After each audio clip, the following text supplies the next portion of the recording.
technologies they used to affect people remotely with technology, kind of like radio technology or microwave type technology. They were flat panels, and they could focus on one person in a crowded room and send a signal that would vibrate their skull and the wet tissue of their brain, and the people would hear sounds or voices, not necessarily through their ear, but in their mind.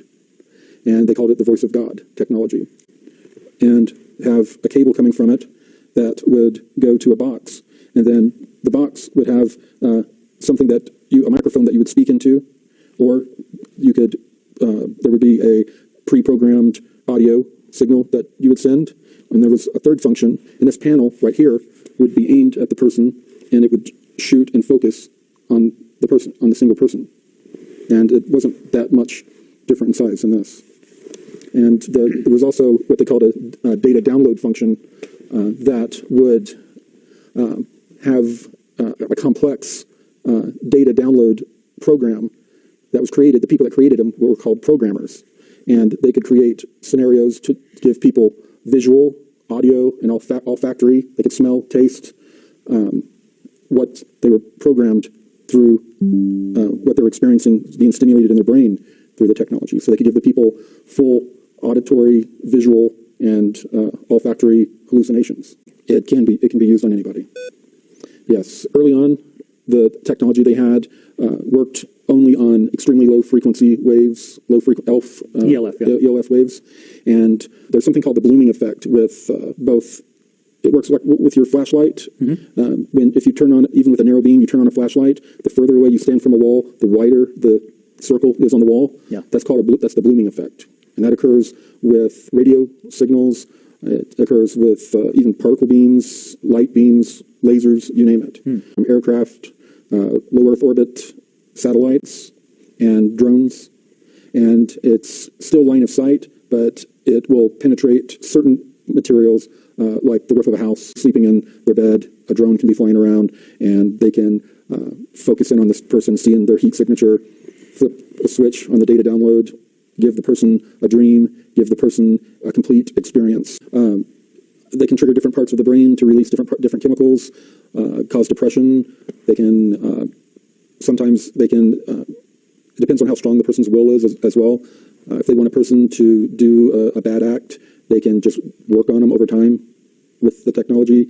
If it then causes them to become chemically imbalanced, then so much the better for them and their goal. And if they start taking medications for depression or anxiety, a lot of these types of medications, that makes the technology more effective as well.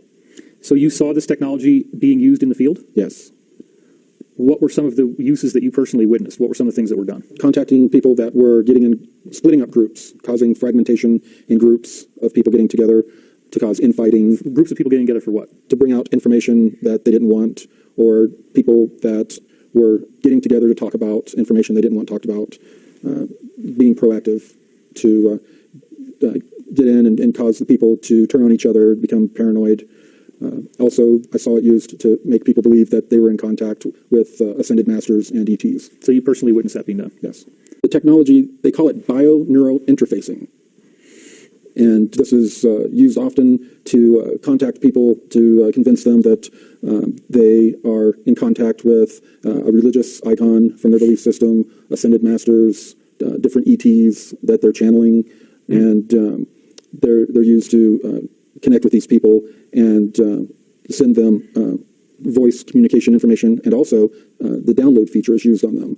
Now, the thing is that the download feature, if it's a prolonged use of the download feature, absolutely causes paranoid schizophrenia in people who would otherwise never develop that disorder or have. Dropped kind of a bombshell here, because this implies that some people out there who are representing themselves as channeling positive divine beings could in fact be essentially remote controlled, and the messages that they are giving are straight out of the propaganda Rolodex of various alphabet soup agencies. I know that is an absolute truth.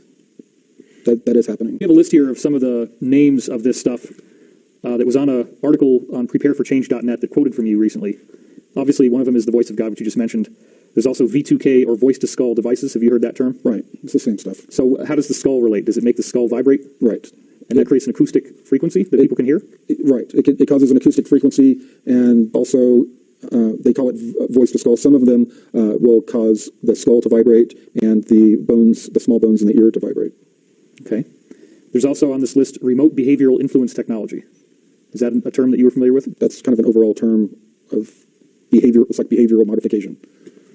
Okay. And then we have LRAD or long range acoustic device. Yeah. Because I knew, at being intuitively empath trained, that people who have a more spiritual connection, they can be resistant to it, but at the same time, they can also be tricked a lot easier, because a lot of them are overconfident, feeling that they're spiritually protected, or that this couldn't happen to them. And everyone that was involved in using this technology had to have the technology used on you, so you would feel what it felt like. You know, in your skull, you'd feel it on your skull. So sometimes your skull would warm up, or your brain. You would feel it in your brain matter. But the sounds, you would hear it in your head as if you were thinking it yourself, but it would be a different voice. So you had to be trained to know when the technology was being used on you. What year do you think this was starting to be developed and actually implemented? I know it was being used in the early 80s. Okay. I know. So I don't know how far back. But it could definitely be maybe even 20, 30 years older than that. It could be. We have the free will to offset the message that is being offered to us. We have the free will to offset the message. We have the power to reach out for help, for people around us, to ask for help. There's a group of people that call themselves targeted individuals that I receive emails. That's why I'm being careful about how I answer this.